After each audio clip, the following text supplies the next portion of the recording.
Di sebuah sore yang mendung di Jawa Barat, seorang wanita bernama Sari berjalan pulang dari pasar dengan membawa bahan makanan seadanya. Hidupnya sederhana bersama suami dan seorang anaknya. Di pinggir jalan, ia melihat seekor kucing kecil yang kurus, kotor, dan kelaparan, mengeong pelan.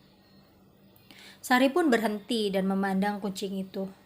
Aduh, kasihan sekali kamu. Kamu pasti sudah lama kelaparan. Kucing itu mendekat seakan tahu bahwa Sari adalah orang baik. Sari pun berjongkok dan membelai kepala kucing itu. Ya sudah, ikut saja ke rumah. Mungkin aku tidak punya banyak, tapi setidaknya kamu bisa makan dan istirahat. Sari membawa kucing itu pulang. Ia memberi makan dan memandikannya dengan hati-hati. Kucing itu terlihat lega, matanya yang sayu perlahan bersinar kembali. Sari tersenyum melihat kucing itu makan dengan lahap. Mulai sekarang, kamu adalah bagian dari keluarga kecil kami. Aku akan memanggilmu Putih, karena bulumu yang putih bersih meski sekarang penuh dengan debu. Keluarga Sari menerima kehadiran Putih dengan hangat. Meski mereka hidup sederhana, kucing itu seakan membawa kebahagiaan kecil di rumah mereka. Sejak kehadiran Putih, hidup keluarga Sari perlahan berubah. Usaha suaminya yang tadinya sepi mulai ramai pelanggan. Sari pun mendapatkan pekerjaan tambahan. Rezeki mereka semakin lancar dan mereka bisa memperbaiki rumah yang dulu hampir roboh. Suami Sari duduk di ruang tamu sambil tersenyum. Entah kenapa, sejak Putih ada di sini, segalanya terasa lebih mudah, seperti ada yang melindungi kita. Sari pun tersenyum sambil mengelus Putih yang tidur di pangkuannya. Mungkin Putih memang membawa keberuntungan. Aku bersyukur kita menemukannya waktu itu. Tetangga sekitar mulai memperhatikan perubahan dalam hidup keluarga Sari. Namun, tidak semua orang merasa senang.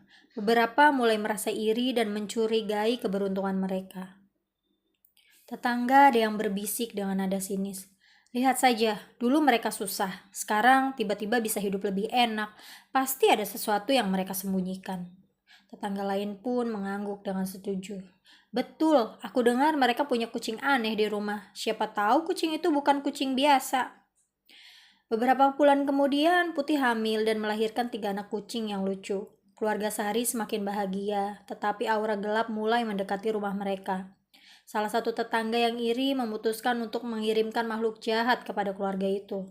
Suatu malam, Sari mendengar suara aneh di luar rumah. Angin berhembus kencang dan suara mengerikan terdengar, seperti seseorang berbisik di kegelapan. Sari membuka jendela dan melihat bayangan hitam bergerak di halaman rumah. Apa itu?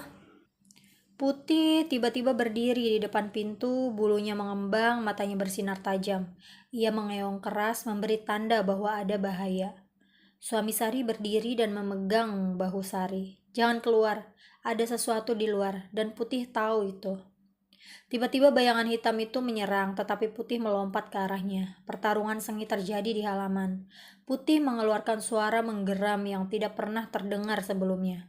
Anak-anak kucingnya bersembunyi di balik meja ketakutan.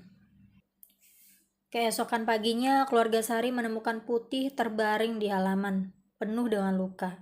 Makhluk hitam itu telah pergi, tetapi Putih telah mengorbankan dirinya untuk melindungi keluarga yang ia cintai. Sari berlutut sambil menangis. Putih, kenapa kamu harus pergi secepat ini? Kamu telah melindungi kami. Anak-anak kucingnya mengeong pelan seakan memahami kehilangan yang besar itu. Sari dan keluarganya mengubur Putih di halaman belakang dengan penuh rasa haru. Suami Sari menunduk di depan makam Putih. Dia bukan hanya kucing, dia adalah pelindung, teman, dan bagian dari keluarga kita. Setelah kepergian Putih, keluarga Sari tetap dilimpahi keberuntungan. Usaha mereka semakin maju dan anak-anak kucing yang ditinggalkan Putih tumbuh dengan sehat. Meski demikian, keluarga itu tidak pernah melupakan pengorbanan Putih. Setiap malam mereka selalu berdoa untuknya. Sari berbicara sambil melihat ke langit malam. Putih, terima kasih. Kami tidak akan pernah melupakanmu. Kami akan selalu menjaga anak-anakmu seperti kamu telah menjaga kami. Angin berhembus lembut seakan membawa bisikan Putih yang damai di tempatnya yang baru. Keluarga Sari tahu, cinta dan pengorbanan Putih akan selalu menjadi bagian dari mereka. Cerita ini adalah simbol bahwa kasih sayang dan kebaikan yang tulus akan selalu membawa keberkahan, meski harus melalui cobaan yang berat.